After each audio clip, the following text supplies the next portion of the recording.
Kalau lu boleh share content creating pertama lu tuh apa ya? Banyak yang nanya, tapi Dogecoin. Dogecoin, semua.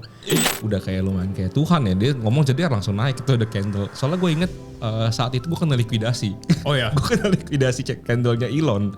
Making money with trading, ini yang susah ya guys. Trading tuh semua orang bisa bilang gue trader, tapi making money with trading tuh susah guys. Ya nggak langsung cuan, pasti kan ada profit loss gitu kan. Misalnya lu short nih kemarin, katakan lu short, itu lu bawa stop loss atau lu bawa margin call aja?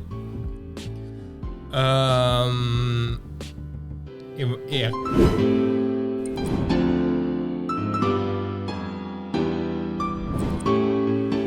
Oke, balik lagi sama gue. Ini Alex di Web3 podcast series kita yang ke-6. Pada hari ini gue lagi sama temen gue nih, namanya Michael Wyan. Nih, Michael, boleh perkenalan dikit gak bro? Thank you. Nama gue sih Michael Wyan gitu ya. Maksudnya gue siapa ya? Content creator, fokusnya lebih di market crypto, bahas crypto updates, crypto yang berpotensi, dan ya masih banyak lagi sih. Gitu. Alright. Sebelumnya ini agak susah ya namanya, bisa Wyan, bisa Wian ya. Jadi Wyan benar, kita confirm ya teman-teman, namanya Wyan. Yeah. Oke. Nah, kalau Michael sendiri, gue panggil Mike aja kali bro ya. Yeah. Jadi si Michael ini memang biasanya bahasnya tentang kayak koin-koin, tentang trading juga. Tapi boleh nggak sedikit bro, lu cerita-cerita lah awal-awal lu kan pernah cerita nih sama gue dulu, lu mulanya dari mana? Soalnya kan trading tuh nggak semua orang bisa lakuin dengan gitu aja. Maksudnya semua orang bisa trading, tapi kan nggak semua orang bisa consistently ya punya sistem yang cukup bagus. Nah lu tuh bisa cerita nggak mulainya lu dari mana? Buat trading atau masuk crypto nih?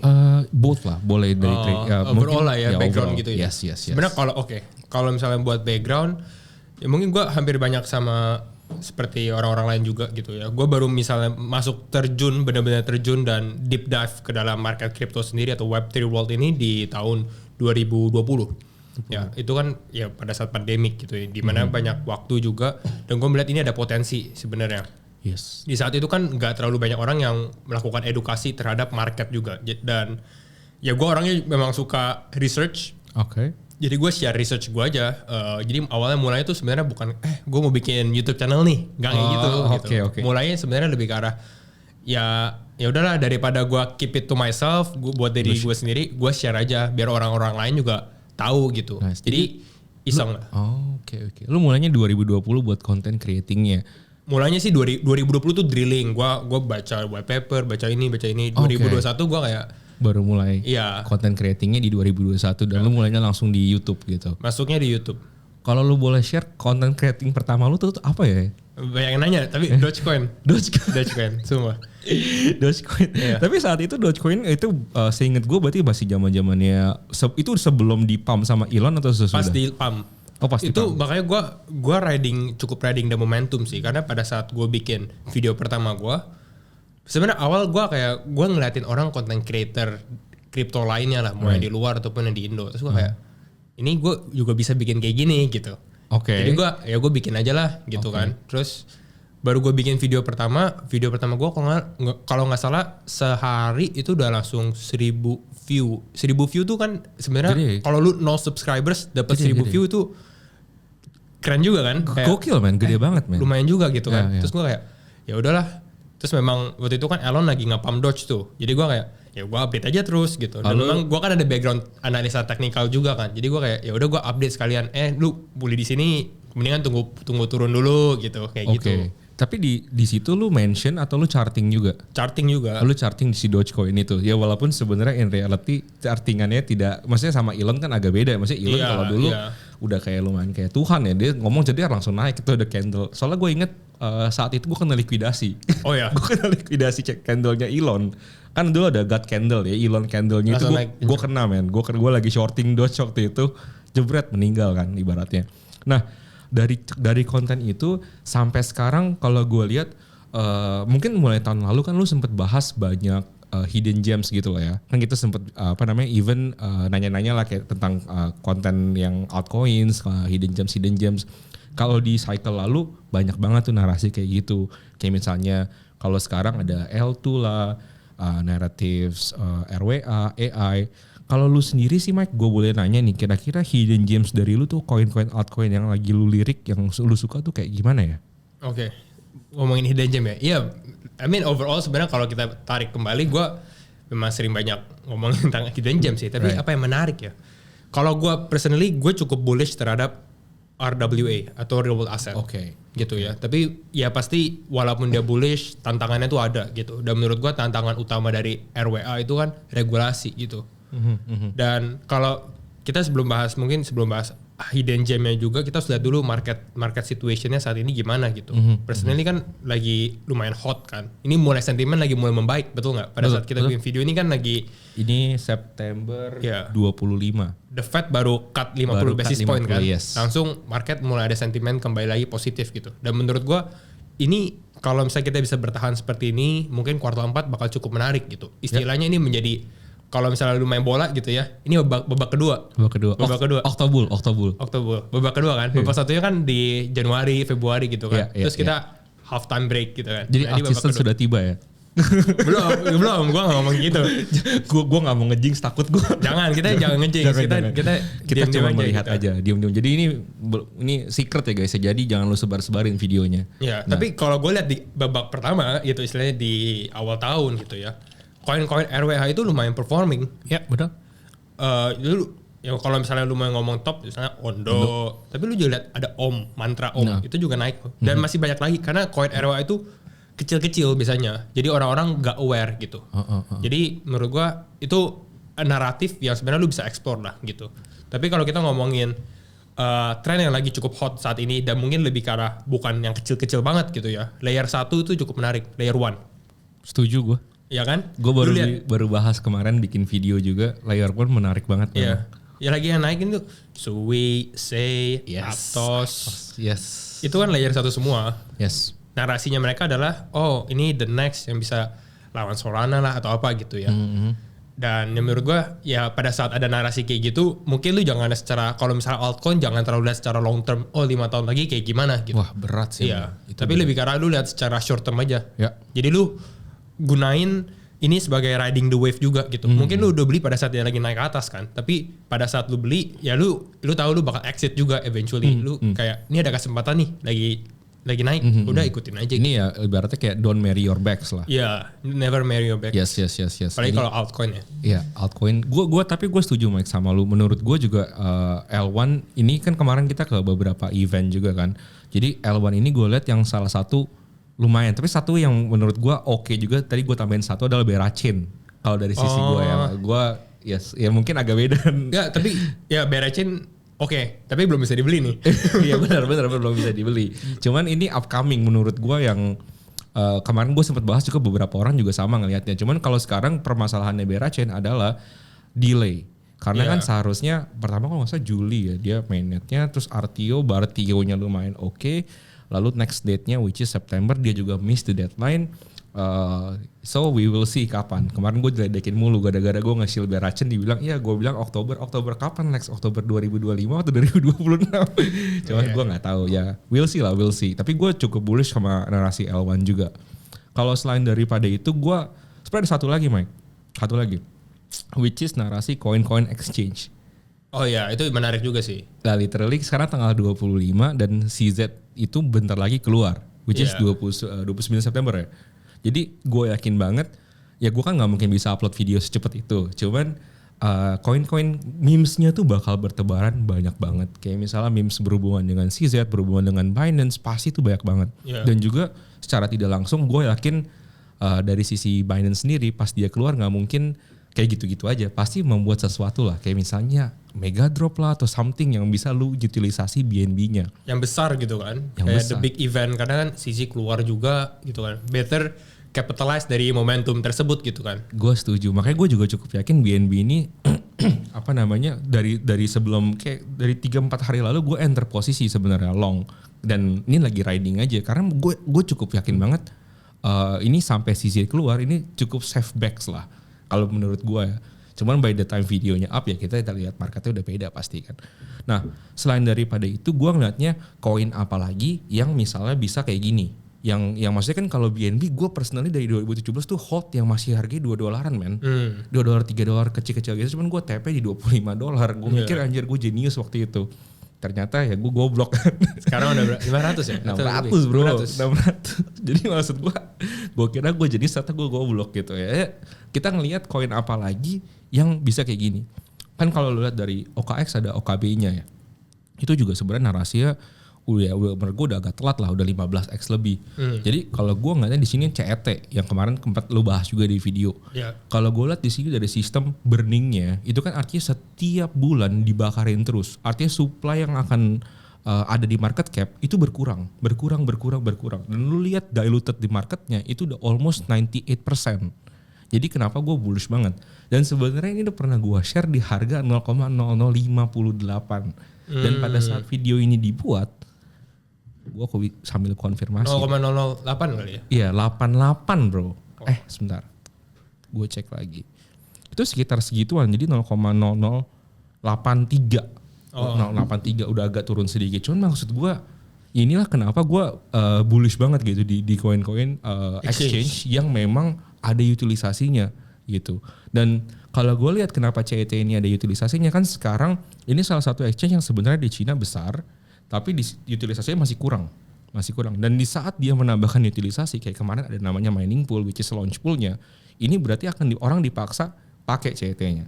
Gue kemarin tahan maksimumnya dia 50.000 CET, gue masukin di mining poolnya dia, itu gue dapat sekitar 100 something $. Hold 5 hari. Lumayan banget. Lumayan bro. Lu free money. Free money itu. Free money itu APR-nya kan hampir 400 something %, gede banget menurut gue. Nah itu makanya di situ salah satu kenapa gue juga bullish untuk hidden gems gue yang which is gue pegang yaitu CET. Yaitu gue personal conviction gue kalau source trust me bro itu adalah kill 10. Itu source kayak biasanya gue cuma percaya ini gitu. Cuman kan ya tiap orang beda-beda. Nah gue mau balik lagi ke topik trading nih Mike. Nah lu kan sebenarnya punya sistem sama punya sebenarnya bukan lu sih, semua orang kalau mau trading punya sistem sama punya conviction masing-masing. Tadi lu sebelum podcast ini sempat cerita-cerita sama gue. Kalau misalnya lu sendiri strategi yang lu pakai kalau trading tuh apa sih Mike? Oke. Gue gak beda sih strateginya sebenarnya sama yang lain gitu ya. Gimana, jadi kayak bukan benar-benar sebagai, karena gue nggak consider gue trading, tapi gue nggak consider gue sebagai seorang trader gitu istilahnya. Tapi walaupun ya apakah gue trading iya, apakah gue making money with trading iya juga gitu. Making money with trading. Ini yang susah ya guys. Trading tuh semua orang bisa bilang gue trader. Tapi making money with trading tuh susah guys. Ya gak langsung cuan. Pasti kan ada profit loss gitu kan. Which is masih normal lah gitu ya. Tapi cara gue, istilah kalau gue sendiri kan kalau trading berarti ini lebih ke arah futures ya. Bukan spot gitu. Futures. Kita lebih ke arah pakai leverage gitu ya. Jadi benar-benar fokusnya di trading gitu. Personally kalau gue sendiri sih gue gak akan terlalu beda lah. Kayak secara risk management juga beda. Gue biasanya depositnya itu nggak akan besar, depositnya kecil gitu ya, depositnya kecil. Kalau kena stop loss juga besar gitu. Tapi technically secara psikologi gue itu uang yang gue masukin ke futures wallet gue istilahnya itu gue udah ready to lose. Namanya gue udah ready to lose semuanya. Oh oke. Misalnya $1,000 gitu. Misal lu taruh 1.000 gitu. Lu berarti udah mikir itu uang hilang. Itu uang buat ya udah trading aja gitu. Iya. Ya maksudnya kalau hilang pun ya udah. Ya udah gitu. Ya udah. Nah terus kalau gue nanya berarti dari sisi frekuensi trading, lu lebih seringnya kayak swing yang 1 bulan pegang posisi, 2 bulan pegang posisi, atau lu lebih kayak 2-3 hari, 4-5 hari yang lebih kemana nih menggambarkan behavior trading lu? Gue ya kalau sebenarnya ini tergantung market kondisi ya. Pada saat market yang lagi naik, gue bakal lebih ke arah mungkin agak lama. Tapi lamanya gue itu bukan swing. Gue jarang. Kayaknya nggak pernah gue hold satu posisi futures 1 minggu lebih deh. Beneran. Maksudnya karena kalau gue sendiri gue nggak gitu tenang kalau misalnya gue lagi buka. Gue lebih suka scalping. Atau nggak paling gue 3-4 hari terus gue close gitu. Terus reset cari opportunity baru. Cari yang lain. Terus close cari opportunity lagi gitu. I see. Jadi lu kira-kira kalau 1 bulan itu bisa berapa trade Mike? Atau nggak mungkin seminggu lah. Seminggu paling maksimal sih mungkin 5-6. Itu termasuk closing? Iya, 5-6. Itu berarti 6 yang close? 6 close. Oh berarti 12 trade? Enggak, gue hitungnya itu satu. Jadi kayak gue open and close itu open and close sama dengan satu gitu. Oke. Kalau dari sisi exchange biasanya ngeliat kan lu open tuh satu trade, lu closein satu trade lagi. Berarti kalau misalnya gitu lu 12 kali open and close gitu. Tapi gue gak lebih dari 10 sih biasanya. Kalau 10 biasanya gue kayak gue overtrade nih gitu. I see. 10 dengan catatan lu beli dan sell satu gitu. Iya, 10 dengan catatan beli dan sell. Lu satu bulan ya gua rasa 6 kali 4 24 lah ya. Trading 24 kali bikin posisi ya in average kan kita juga nggak tahu misalnya lu pasti pakai trade setups dulu dong. Iya, gue technical. Misalnya pasti gue cek dulu nih. Lu udah setupsnya kan. Kalau lu dari setups lu bagus ya masa nggak entry itu kan kocak kan. Iya. Lu atau lu tipenya membatasi. Pokoknya gue cuma boleh masuk 1 hari 2 atau maksimum gitu. Mau trade setupnya bagus pun gue nggak akan masuk gitu. Max posisi gue pada saat gue lagi buka 2. Jadi gue nggak mungkin. Jadi gue nggak mungkin running posisi lebih dari 2. Oke, berarti misalnya lu bukanya satu BTC, satunya Ethereum, padahal lu lagi lihat trade setup di Sui bagus, lu skip atau lu tutup dulu? Apa lu tutup? Ya kalau gue mau buka, gue harus tutup satu, gue baru buka lagi. Paham, gacu. Kalau indikator biasanya lu pakainya apa? Very simple. Gue pakai, lu kalau tahu TradingView gue kan premium kan, ada namanya VPVR. Oke. Itu kayak buat kayak volume profile lah istilahnya. Lu kalau mau tahu kayak support dan resistance, reaksi market kayak gitu, terus kayak imbalance. Gue bener-bener nggak terlalu kayak orang bisa pakai moving average lah, terus pakai MACD, RSI, paling normal gitu. MACD, RSI kan. Sebenarnya gue pakai, tapi itu sebagai confluence, jadi bukan mainnya. Gue lebih karena gue mau cari liquidity-nya di mana gitu. Jadi kalau misalnya gue lihat liquidity-nya lagi di atas nih, itu menurut gue oke, berarti liquidity ke atas, kemungkinan harga bisa ke atas. Artinya apa? Bisa lu cari posisi long. Gitu. Tapi bukannya kalau short liquidity juga gede, selling pressure gede? Ya kalau misalnya ternyata liquidity secara short term, jadi kalau misalnya lu lihat ini orang-orang tuh bakal kena liquidation yang besar di mana gitu. Jadi ini pakai third party app lah, lu nggak bisa lihat itu di exchange. Ya, gue pakainya juga, gue pakai glossary yang itu kan liquidation heat map. Ya kayak liquidation heat map, terus bisa lu lihat dari kayak order booknya orang-orang tuh taruh order di mana kayak gitu. Jadi gue nggak terlalu lihat secara fokus ke teknikalnya, ini crossing, artinya gue mau ini, gue nggak kayak gitu, gue kayak lihat liquidity-nya di atas nih, berarti gue masih bisa lihat gue entry-nya di mana, potensinya gue bakal carinya long, karena gue liatnya liquidity di atas. Gitu. Paham.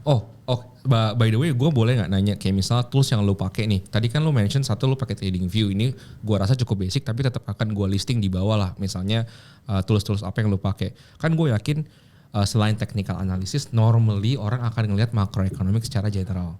Kayak where do you find your news, kayak all these things. Bisa gak sih lu kasih gue kayak apa aja sih yang lu pakai? Kan TradingView satu, terus apa lagi nih? Tadi kalau misalnya liquidation heatmap lu cek di CoinGlass. Yes. CoinGlass kan, itu gampang, di CoinGlass liquidation heatmap, langsung cek aja, itu keluar pasti kan. Kalau makro, Bloomberg sih, atau enggak investing.com, pokoknya lu cek economic calendar. Terus lu remove all the noise ya. Jadi gue setiap minggu gue bakal ada kayak satu sesi gitu. Kan paling cuma 5 menit 10 menit satu sesi. Gue buka weekly gitu ya. Terus gue remove semua negaranya istilahnya. Terus gue cuma pakai Amerika. Karena gue mau lihat Amerika tuh ngapain? Ada news apa aja gitu. Karena lu kalau buka dan lu nggak sort, lu bakal kayak ini gue harus fokus kemana nih? Karena terlalu banyak gitu kan. Nah lu cuma melihat Amerika. Kalau lu mau lihat yang satu lagi mungkin China gitu. Itu masih cukup, ya masih ada cukup potensi lah. Walaupun kalau gue prefer sih ya Amerika US. Biasanya lebih orientasinya memang biasanya lebih kuat buat liquidity-nya mereka lumayan gede juga. Maksudnya kayak lu bahkan kadang-kadang kalau dulu gue lagi di maksudnya trading dengan versi cacat ya, gue ngeliat New York Stock Market pas dia buka biasanya ada gerakan di crypto market. Entah kenapa padahal crypto market 24 jam. Tapi pas New York Open ini juga gerak, men. Ya maksudnya nggak tentu naiknya, maksudnya gerak gitu, bisa gerak, ada candle volumenya tuh langsung banyak. Jadi kan jam 9 ya kalau nggak salah buka misalnya di New Yorknya itu buka jebret itu ada volume langsung, entah itu volume merah atau volume hijau, tapi kan kalau lu bisa lihat dari chartnya gede. Dulu gue lumayan pakai itu sampai ya kan nggak sehat ya karena lu nungguinnya malam-malam baru trading, jadi gue kayak udah males lah lama-lama. Tapi kadang gue kayak gitu sih.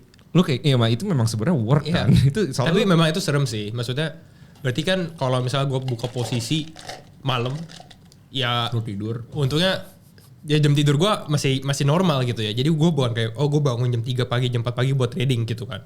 Gue bakal buka posisi terus ya udah gue bakal sampai pagi gitu. Karena gue percaya, gue lebih karena gue trust the plan. Oke. Kalau gue udah bikin, gue udah set order, gue at least harus taruh stop loss. Kalau misalnya mau overnight, itu kalau nggak taruh stop loss itu mencari mati gitu. Kalau kripto gila sih. Iya, tapi jadi taruh stop loss aja. TP gue kadang kalau TP kadang taruh kadang nggak. Kayak masih nakal lah istilahnya. Karena kan ya kita kalau misalnya momentumnya lagi ada, kadang mendingan ride the wave. Gue setuju. Kalau lu biasanya, tadi lu sempat mention misalnya katakan tiket size lu 1.000 gitu kan. 1.000 lu masuk, lu bikin posisi. Recent posisi lu kemarin di mana tuh Mike? Koin apa yang lu baru close misalnya? Oh, FTM. Gue baru close persis sebelum podcast ini sebenarnya. Nice.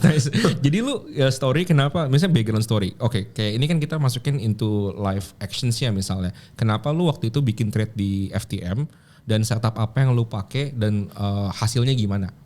Sebenarnya background setup dulu ya. Kalau misalnya lu ngomongin sesi market tadi kan New York kan. Yes. Market kripto itu bukan market kripto, tapi lu kalau ngomongin forex sebenarnya kan dibagi tuh ada 3 sesi. Ada sesi Asia, sesinya London gitu ya, sama sesi New York gitu kan. Betul. Nah, biasanya gerakan itu tuh New York gitu. Kalau lu udah sering pantau market, lu udah tahu nih kalau Asianya biasanya naik, Londonnya tuh biasanya konsolidasi. Berarti New York tuh biasanya down atau gimana. Kayak gitu. Lu udah aware of the pattern, istilahnya kayak gitu. Nah, kalau kayak kemarin malam gue baru buka kemarin malam sebenarnya, langsung gue close posisi pagi. Jadi kayak sebelum tidur taruh order, terus gue tidur bangun close posisi TP. Enak ya. Udah kayak nggak iya. Jadi kayak itu lu masuk tiket tas berapa? 1.000. 1.000. Lu TP kali 2, kali 3. Kemarin kali 2. Kali 2. Anjir. Mantap ya guys ya. Enak ya hidup, gampang. Enggak gampang ya. Maksudnya itu kan kadang untung kadang loss. Pasti. Jadi tapi berarti kalau sistem lu kalau misalnya 1.000, misal tadi lu long ya kemarin. Lu long. Misalnya lu short nih kemarin. Katakan lu short. Itu lu bawa stop loss atau lu bawa margin call aja? Iya, makanya margin call juga sih. Margin call. Ya, karena kayak gini, lu ngomong misalnya $1.000 lah, $1.000 gitu kan. Gua udah ready buat lu $1.000 gitu. Kayak memang itu risk gua, ngerti enggak? Risk lu. Jadi lu pada saat lu buka futures kan lu harus define your risk kan. Betul, pasti dong. Kayak risiko lu berapa untuk satu trade. Oke, paham Mbak. Berarti kalau gue lihat cara lu nih setup lu bener-bener strong. Karena leeway lu tuh terlalu sedikit kalau gue lihat. Maksudnya kalau gue tipenya konvensional, gue agak takut men. Jadi kalau misalnya misal tadi 1.000 nih di wallet gue, mungkin gue masuk di trade-nya 500 dikali leverage gue. Yeah. 500 kali leverage gue berapa, tapi maksimum gue akan sediain 500 lagi buat margin kalau tipe gue. Karena gue agak takut aja kena surat cinta dari exchange. Even though ya kan kita risk tolerance orang beda-beda kan. Pasti gue juga yakin kita ngomongin ini misalnya $1.000. Tapi kan $1.000 maksudnya hanya berapa persen dari portfolio lu gitu kan. Gak mungkin lo akan benar-benar pakai kayak 100% portfolionya lu taruh di future semua, itu kan gak mungkin. Pasti lu pegang spot juga lah ya. Justru kalau menurut gue kayak gitu biar psikologi gue better gitu. Tapi kembali lagi karena menurut gue setiap orang tuh beda-beda. Maksudnya mereka pasti beda-beda kayak lu mau tradingnya kayak gimana. Dan kalau menurut gue kali yang ini strategi yang gue lagi lakuin kayak lumayan works for me for you diri gue. Ya. Itu trade setupnya yang Phantom kemarin lu kenapa, maksudnya kan kita bahas lagi nih ulang yang si FTM kemarin, maksudnya kenapa lu akhirnya kesana dan lu ngeliat apa yang jadi gue kemarin, jadi pada saat sebelum gue open lagi itu gue lagi udah open. Pas gue open dia udah lagi naik nih gitu kan. Terus tiba-tiba kemarin tuh jam 9 kalau salah ada macro news atau apa gitu. Consumer confidence. Consumer confidence di US tuh kurang bagus. Langsung turun. Nah itu kan gue lagi ada posisi. Tapi ya kembali lagi gue kalau udah pakai futures, gue udah lagi ada floating profit, langsung gue taruh SL plus. Paham. Jadi gue kalau kalah, kalau gue turun masih menang. Masih at least buat cover fee atau sedikit ini lah. Ya, ibaratnya lu hilang $20, $30 paling maksimum gitu. SL plus, tapi setupnya masih ada. Dan gue lihat dia turun ke bawah. Gue kalau kayak makro event gitu nggak mau terlalu trade. Gue mau dia turun dulu atau dia mau naik dulu. Baru lu lihat masuk. Konsolidasi dulu nih. Gitu gue mau lihat dia ada strong nggak, ada demand nggak dan lain-lain gitu. Dan pas memang kemarin gue juga lagi mantau market gitu. Terus gue lihat ini kayak menarik. Kenapa? Karena dia kayak swap liquidity di bagian bawah. Ya kan gue bilang gue lihat liquidity kan. Liquidity-nya udah diambil nih. Berarti candlenya yang garis doang gitu, yang cuman ya liquidity-nya di bawah udah diambil nih gitu. Short term liquidity yang gue lihat yang gue highlight gitu. Oh ya udah diambil, terus secara pattern masih bagus nih demand-nya gitu. Makanya gue langsung masuk, gue longin gitu. Oke. Terus lu pagi-pagi bangun gue kayak hijau juga. Sebenarnya breakout sih. Sebenarnya hoax juga karena breakout. Karena kalau kayak gini biasanya kalau lu kayak beberapa minggu lalu mungkin strategi ini agak kurang cocok karena banyakan konsolidasi juga karena naik turun kekocok gitu kan. Yeah. Nggak bisa ini. Kalau kayak gitu gue biasanya nggak mau overnight gitu karena gue tidur, gue bangun market structure-nya udah kayak ini kalau secara short term ya satu lagi naik, lagi uptrend, tiba-tiba jadi downtrend gitu kan. Iya. Nah, itu ya memang gue waktu bulan September ini gue justru kalau gue kebalikannya makanya gue bulan September ini malah banyak masukin trade. Oh gitu. Iya, gue enak tektokan nih. Iya. Ya, harus. Kalau gue malah ngelihatnya, gue si liquidation heat mapnya gue lihat karena gue sistemnya mirip kayak lu, cuman gue bedanya mungkin leverage gue rendah. Jadi ibaratnya gue salah pun, gue kan ngeliat patternnya time frame-nya 1 hari. Terus gue lihat yang gue tradein yang 4 jam. Jadi gue bikin posisi supaya TP di 4 jam kayak gitu. Tapi gue mainnya agak lama memang, gue kayak gue 1 minggu 2 trade maksimum lah. Maksimum gue tipenya yang kayak tapi gitu. Kan lu swing terus lu tungguin dan naik pelan-pelan gitu kan. Iya, karena kan candle gue 1 hari jadi lama. Ya mesti konsolidasinya teng gitu lama. Ibaratnya kalau sekarang Bitcoin 64.000, gue mesti nunggu besok candlenya tutupnya di angka berapa baru gue bisa lihat, dan itu juga baru 2 candle. Ya kan? Jadi gue lama, memang gue tipenya kayak gitu lama. Cuman kan ya beda-beda cara-cara orang lah. Nah, kalau menurut gua kan tadi lu sempat mention nih gue mau balik lagi nih ke altcoin lagi. Tadi lu mention L1s. Kenapa menurut lu L1s lagi menarik, atau lu dapat kisi-kisi dari event kah atau gimana nih? Event ya kalau kita kalau ngomongin kisi-kisi kenapa L1 menarik gitu ya. Kalau lu lihat kan gue baru dari token kan, lu ketemu lu juga kan. kita baru dari token 2014 di Singapura gitu.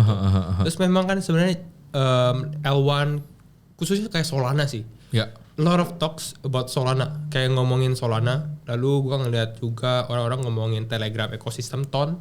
Ya. Itu menarik sih. Tapi itu big caps ya. Terus kalau misalnya lu lihat sekarang yang lagi naik kan ya Sui, Sei, Aptos. Gue juga nggak tahu sih kenapa. Apa yang membuat ngedrive mereka naik gitu ya sebenarnya secara fundamental ya. Karena udah dari usernya sendiri sih menurut gue belum comparable technically. Iya, retail gitu. Maksud lu retailnya kan, usernya kan. Kalau dari sisi gua waktu kemarin sih gua langsung enter posisi itu Sui. Oh, Sui oke. Sui langsung enter posisi gua. Kenapa? Karena gua pas ngeliat masuk ke token, dia bikin event di JW Marriott, man. Oh. JW Marriott, dan dia gede sekali, dan every one of the project. Kebetulan gua ada salah satu project yang gua kenal. Gua tanya, "Lu buka booth di sini bayar atau gimana?" Kan mahal kan? Enggak, semuanya sponsored by Sui. Gue langsung oke. Kalau dia punya duit di sini, berarti dia punya duit buat gerakin candle. Sesimpel itu. Tapi candle-nya dia memang lagi naik banget sih. Gue masuk naik man. Tapi gue kecepatan. TP gue kecepatan. Gue udah TP duluan yang Sui. Tapi gue pakai strategi itu setiap gue datang ke event. Jadi gue pakai strategi, gue liat mana yang boot gede nih di sini. Kayaknya dia lagi mau nge-push nih. Boot gede sama dengan banyak modal gitu. Ya in a sense baru disuntik lah capital liquidity-nya. Dan salah satunya lagi kemarin tuh Miu kan. Itu lu ambil kaosnya juga kan? Gue juga ambil tuh itu. Harusnya gue pakai ya? Nggak pakai. Gue juga ada sih. Harusnya gue pakai juga ya. Tapi itu memang salah satu. Dan lu liat candle-nya works, gerak man. Gerak. Jadi kenapa menurut gue event tuh datang ke event ya lumayan penting. Selain daripada itu, kalau kemarin di token 2049 lu ada lihat kisi-kisi apa lagi nggak bro yang menurut lu menarik lagi yang lu lihat? Gue sih kalau token 2049 menurut gue meme coin juga sebenarnya lagi cukup hot. Gue karena memang udah hot ya, tapi gue nggak nyangka meme coin itu orang benar-benar bahas sampai di stage-nya loh. Dan itu bukan cuma satu sesi doang. Benar. Itu kayak the whole day. Satu stage itu untuk bahas meme coin. Itu dan set event meme coin aja lu lihat ya, berapa kali gila kan. Makanya gue setuju banget. Gue mikir gila meme coins. Padahal meme coins kan in a sense literally have no utility man. Iya. Maksudnya kayak lu mau bahas teknologinya nggak bisa. Gak ada teknologi apa men. Lu mau bahas gambar mana yang paling absurd. Cuman maksudnya lu kalau meme coin yang gue lihat adalah dia punya retail, PVP kan. Cultnya kayak gimana? Sekuat apa mereka sampai bisa kayak gini? Gue sampai lihat ada boothnya Brad, cuy. Lu lihat gak? Kayak gue mikir anjir bisa ada boothnya Brad di sini. Nah ini makanya menurut gue tuh penting ya. Lu datang ke event-event kayak Token 2049. Lalu kalau di Bali kemarin ada CoinFest. Lalu di Vietnam ada GM Vietnam. Lalu ada Malaysian Blockchain Week. Nah cuman kan gue sama lu domisilinya Jakarta. Nah ini sekarang gue sekalian promo sedikit ya. Boleh. Kan ada tap in juga nih dari sponsor kita. Salah satunya adalah Web3 Week Asia. Di mana eventnya akan ada di Jakarta. Di Jakarta di Ritz-Carlton tanggal 7 sama tanggal 8 November. Dan lu datang kan Mike? Pasti. Nah di event kayak gini kita harus saatnya hunting alpha lagi. Kenapa? Karena Indonesia kan sebenarnya retailnya kuat banget kan. Retailnya kuat, kita mesti lihat nih, apa sih project yang lagi di-push sekarang? Apa sih yang lagi hot sekarang? Siapa tahu kan kita lihat yang gede ini bisa pakai strategi blow on gua. Kalau buat gede dan technically bukan cuma hunting alpha doang, tapi lu bisa cari grow community, grow connection. Itu juga penting sih menurut gua. Jadi lu dapat alpha, lu dapat koneksi. Yes. Apalagi untuk orang-orang yang kayak gue belajar kripto sendiri atau cuma berdua bertiga, tapi butuh orang yang community besar gitu, yang lebih orang-orang baru lah, istilahnya lu kenalan sama orang. Jadi biar lu spread connection juga gitu. Yes, komunitas lu juga kemarin lumayan solid, Mike. Kemarin juga datang ke Bali rame-rame kan lo? Iya. Itu bisa juga. Itu menurut gua nih, kalau misalnya teman-teman ada yang mau datang, nggak tahu mau kenalan sama siapa, bisa nggak Mike join komunitas lu? Join aja, boleh. Kita kasih linknya di bawah nanti. Iya, ya. boleh. Kita kasih linknya di bawah supaya teman-teman bisa join juga. Dan menurut gua setuju lagi. Satu hal lagi menurut gua, datang ke event kayak gini, selain dari kan kalau gue dari sisi pekerja ya, gue kan memang kerja juga di salah satu Web3 projects gitu kan. Salah satu benefitnya adalah itu lu jadi kenal orang-orangnya, kenal player-playernya. Semakin lu kenal, lu butuh dua. Lu bukan hanya kenal, tapi lu butuh dikenal. Iya. Kalau lu cuma kenal, dia belum tentu respons lu.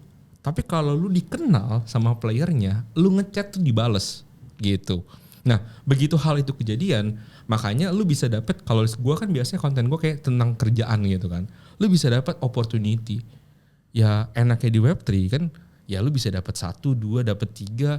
Ya nggak ngeneko-neko lah. Maksudnya masih oke lah buat nambah-nambah beli cilok ibaratnya kan gitu. Dan satu hal lagi, enaknya lagi ini remote work man. Remote work yang bisa lu dapetin, kayak maksudnya lu kerja itu di rumah gitu, work from anywhere. Yes. Ini menurut gue salah satu unique selling pointnya Web3.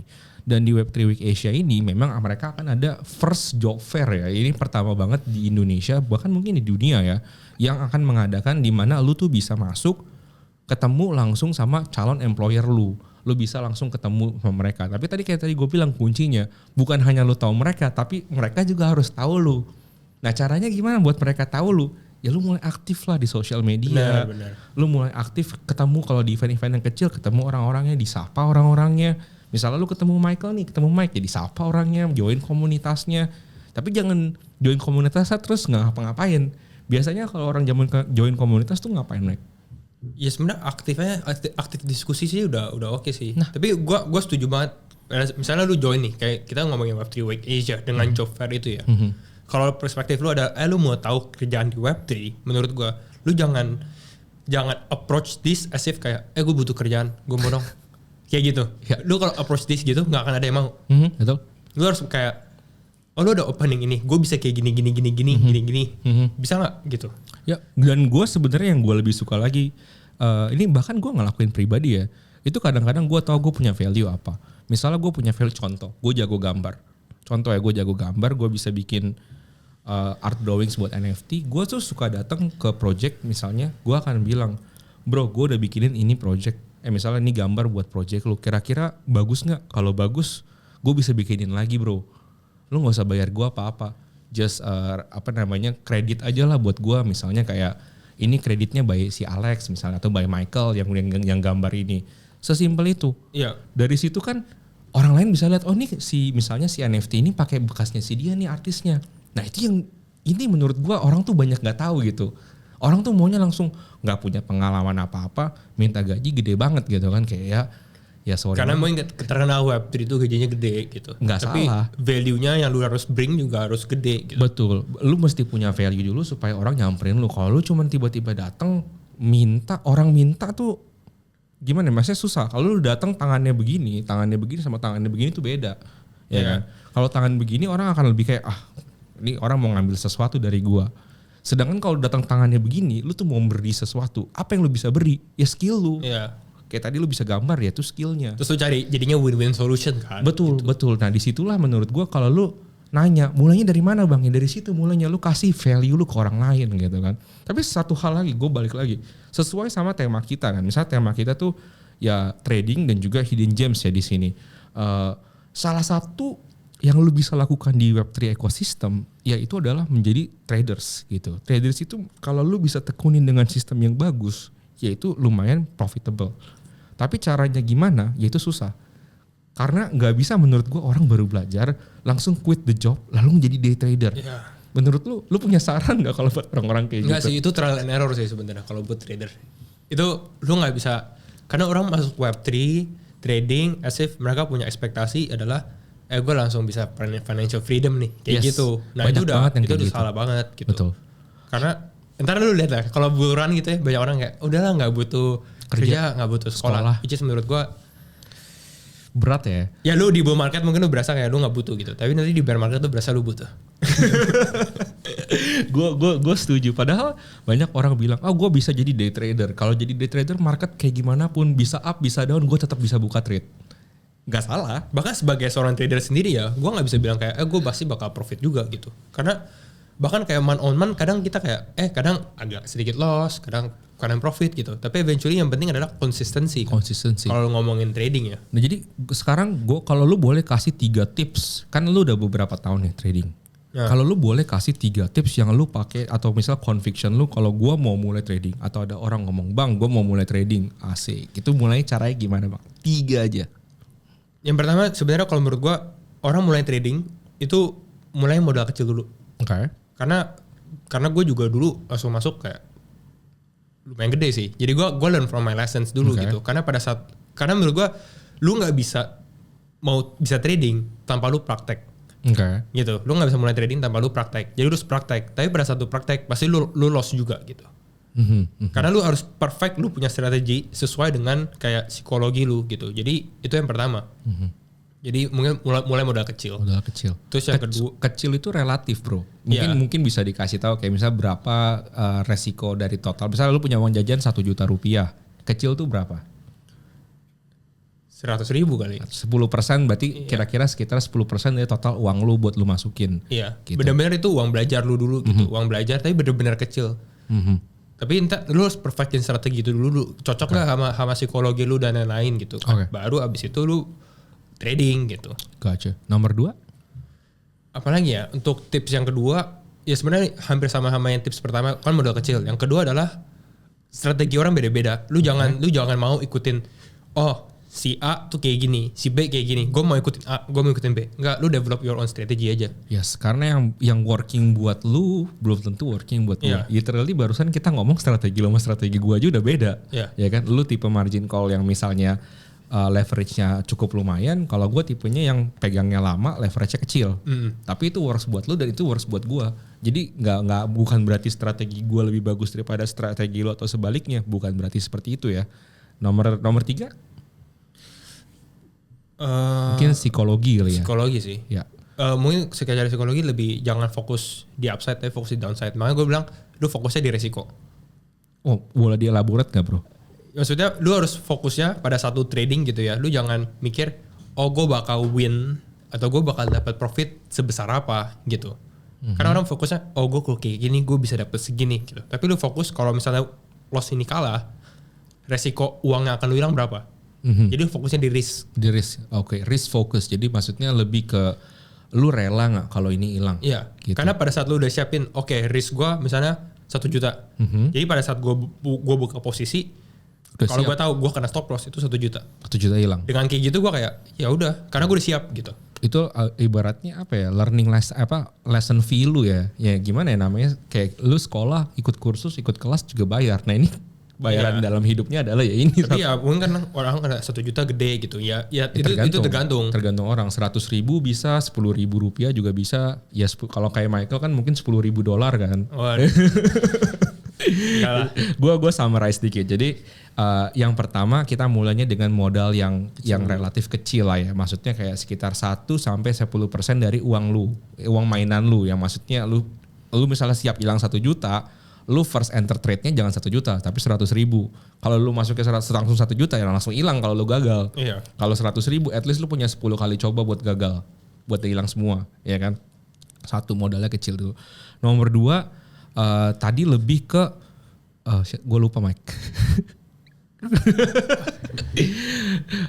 Ini perfecting strategi lu ya. Nomor 2 tuh lebih ke strategi lu. Jadi nomor 1 masuknya duitnya kecil, nomor 2 strategi lu. Jadi ibaratnya kalau strategi itu adalah ketika lu udah yakin sama strategi lu baru execute trade-nya, dan jangan tiru-tiru orang karena strategi yang works buat lu belum tentu works buat gua. Kayak gitu. Yang nomor 3 tadi adalah psikologi.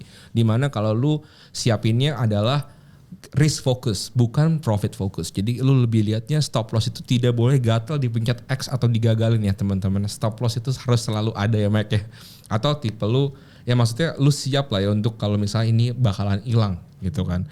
Nah kalau gue sedikit bahas lagi terakhir ya, gue mau bahas nih misalnya orang nih masuk trading, ya kan? Orang baru mau masuk trading, udah lumayan bukan beginner lagi lah, udah biasa nih, udah beberapa kali. Cuman kan kalau di bull run kita dulu bilang, di bull run itu lebih gampang karena lu ibarat tanpa chart lu merem itu bisa profitable. Menurut lu gimana caranya lu tahu lu lagi di feeling jumawa itu? Maksudnya kan itu kan jumawa ya, kayak maksudnya aku jago banget gitu. Kapan lu when do you know when to stop lah ibaratnya. Kapan lu bisa tahu when to stop? Karena kadang-kadang kayak tadi. When to stop maksudnya apa? Gue take profit atau? Iya, maksudnya kayak lu satu hari lu punya target bikin 1 trade. Terus trade lu gagal. Lu bikin lu akan cari sampai setup lu akan menggunakan cocok logi apapun supaya masuk ke setup lu lagi lalu buka trade lagi. Lu tahu kan behavior itu kayak catch up trading lah. Revenge sebenarnya. Ya revenge trading lah gitu. Jadi gimana caranya menurut lu supaya lu tuh ya menjadi seperti itu gitu? Tapi gini sih, itu menarik ya. Karena waktu gue mulai trading, gue ngerti psikologi di mana lu mau trade gitu ya, terus tiba-tiba trade itu turun, SL, stop loss gitu kan, atau mungkin margin call. Habis itu lu kayak, gue mau buka trade lagi gitu. Kalau buat beginner menurut gue jangan. Karena kayak gitu psikologi lu rusak. Gitu. Tapi kalau misalnya lu udah at least udah ada pengalaman lah setahun, mungkin setahun tuh kekecilan 3 tahun 5 tahun gitu, atau mungkin lu udah ready, lu yakin lu udah ready lah istilahnya gitu ya. Menurut gua secara objectively lu lebih oke. Karena lu udah tahu nih sistemnya. Oh, plan gua di sini salah. Mungkin gua udah ada backup plan. Oh, berarti mungkin karena kalau gua sendiri gua bakal ada mungkin dia bisa ke sini gitu ya. Terus di sini ada potential bounce gitu. Kalau misalnya plan gua ternyata salah, gua langsung bisa masuk plan B gua. Oke. Ngerti gak? Paham. Jadi gue kadang buka chart itu bukan cuma plan A. Lu buka 2 setup. Maksudnya tapi dua possible setups. Bahkan lebih bisa 3 kali. Gue bisa kayak ini kalau misalnya ininya ternyata maksudnya nggak play out. Karena kan gue harus lihat kayak reaksinya di level ini kayak gimana gitu-gitu kan. Lu harus langsung bisa adapt gitu. Dan menurut gue itu yang cukup penting. Kadang orang lihat itu sebagai revenge trading, tapi kadang itu sebenarnya ya itu udah berarti kalau plan ini gue nggak berhasil, ini possible gitu. Makanya kadang gue kalau walaupun gue bisa gue kalah, gue kena stop loss atau gue loss gitu ya, gue masih bisa play kedua. Kadang justru play keduanya lebih oke gitu. Oh, play keduanya di sama pairnya atau sama? Oh, sama pairnya. Jadi gue analisa satu pair gitu kan, terus ya udah gue bikin kayak misalnya gue mau long di sini, ternyata dia turun, ada liquidity di bawah nih. Ini mungkin liquidity yang gue kira gak akan sampai sini, ternyata nyampe area ini. Tapi area ini masih area demand yang kuat, reaksinya masih positif, ya gue long aja di situ gitu. Oke. Lu maksudnya itu bukan flip trade kan? Itu nggak flip. Tapi kadang gue juga bisa flip. Lu double down gitu ibaratnya. Lu akan double down. Itu gue pernah. Gue lupa nama strategi. Tapi gue lumayan tahu juga tuh. Jadi ibaratnya kayak lu nge-DCA di future gitu kan. Kayak lu nggak dollar cost averaging tapi di future. Dan ini bisa works both way lah. Kalau short juga bisa. Dan kalau kayak gitu, TP lu ikut turun atau TP lu stay di tempat? Stay di tempat. Oh, berarti lu dapetnya gede. Makanya tadi lu bilang lu dapetnya lebih gede kalau kayak gitu. Iya. Soalnya kalau beberapa strategi yang kayak gitu gue lihat, misalnya lu, kita pakai contoh lah. Misalnya lu beli entry Bitcoin di harga 50.000 biar gampang. 50.000, lu long nih. Lu long ternyata Bitcoinnya ke 45.000. Berarti kan lu lagi floating loss gede nih. Tapi kalau lu DCA, lu pertamanya mau bikin di 55 lu TP misalnya. Tapi ini ke 45, lu beli lagi dengan amount mungkin 2 kali lipat yang pertama. Berarti kan entry price lu turun dari 50.000 mungkin sekitar ke 47, 46. Karena lu masuk ke 2 kali lipat the capital. Nah, TP lu itu jadi bukan di 55 lagi tapi di 50. Oh, kalau oke. Itu mungkin sangat aware, sangat cocok dengan strategi lu. Iya, strategi gue tapi beda. Itu kayak strategi lu kan. Iya, nah, strategi gue beda. Lu ngomong entry Bitcoin 50 gitu kan. Gue misalnya entry di Bitcoin 50, gue bakal taruh stop loss mungkin cuma dikit 49 kali stop loss gue gitu. Oh, berarti begitu lu lihat marketnya gerak dan lu udah salah, langsung kena SL. Langsung kena SL. Oke, gitu kan. Nah, tapi dari plan gue misalnya 50 nih. Gue udah lihat ini possible misalnya 45 bounce gitu. Oh, lu bikin lagi di 45 jaring lu. Iya, jadi gue udah bikin 2 setup nih gitu. Gue kira dia bisa bounce di sini gitu kan. Ternyata enggak gitu kan. Ya gue kena stop loss gitu. Tapi ntar gue bakal trade lagi di 45 dan gitu. naikin sampai TP-nya di mana? ya? TP-nya tetap di posisi yang pertama. Misalnya gue 50. Lu gue TP maunya 52. 52. Ya itu di situ TP juga 52 gitu. Oh iya, paham. Ini lagi kembali ke strategi orang beda-beda. Iya, strategi orang beda-beda. Kalau pakai cara gua dengan leverage 20 lu meninggal karena modalnya pasti gede banget kalau itu. Iya. Lu karena ibaratnya kalau lu demi turunin DCA-nya, lu mesti beli hampir 2 kali lipat dari total modal masuk pertama lu. Dan lu bakal lihat itu loss banget kan? Ya itu dia, lu bakal keringetan ngeliat itu merah. Gitu ya. Merah tidur keringetan. juga gak tenang kan? Ya cuman makanya sekali lagi kalau sistem gua kan kalinya kali 3, kali 2, kali ya kecil lah kalinya. Dan juga gua kan biasanya masuknya maksimum 70% dari wallet gua. Jadi masih ada sisa 30% yang jadi margin. Gua hampir lumayan kapok ya, gua kena surat cinta. Jadi gua berusaha enggak, kecuali gua lagi scalping. Kayak sekarang nih gue lagi scalping, jadi gue nggak masalah. Kalau scalping gue biasanya kalinya gede juga. Tapi kalau scalping kadang-kadang gue bikin trade setup, begitu gue yakin banget, gue isolasi. Gue isolated. Jadi sebenarnya isolated kan sama kayak sistem lu. Yeah. Isolated namanya margin call hilang mampus gitu kan. Ya gue isolated ini, gue bikin isolation.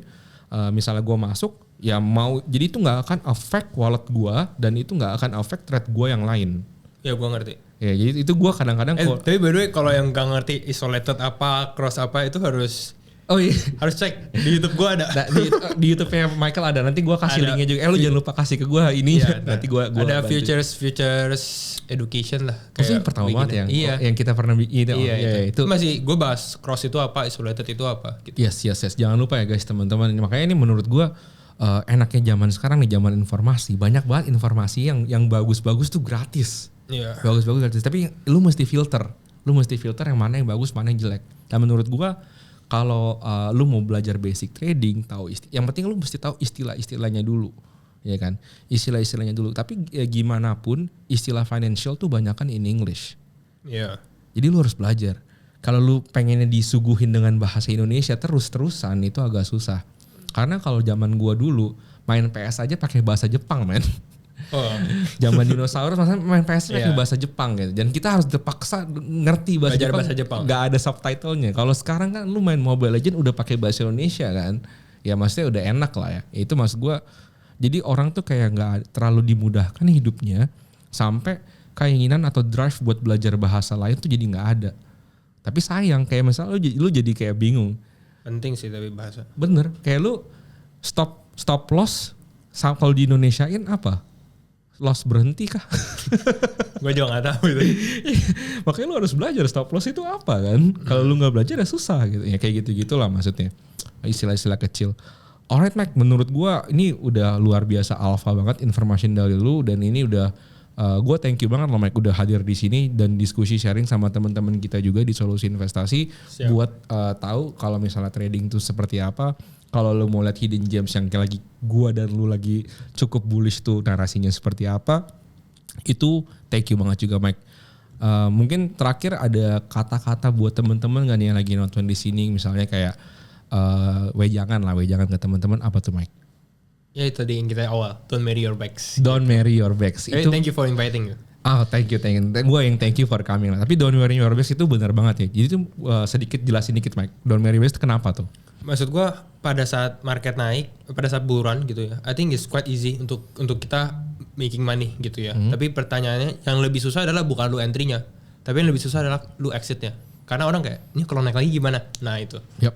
Jadi stick to the plan. Kalau lu udah punya TP-nya di sini, ya udah lu TP. Don't marry your bags. Oke. Thank you, Mike. Oke, thank you. Thank you for inviting. Yuk. Yep.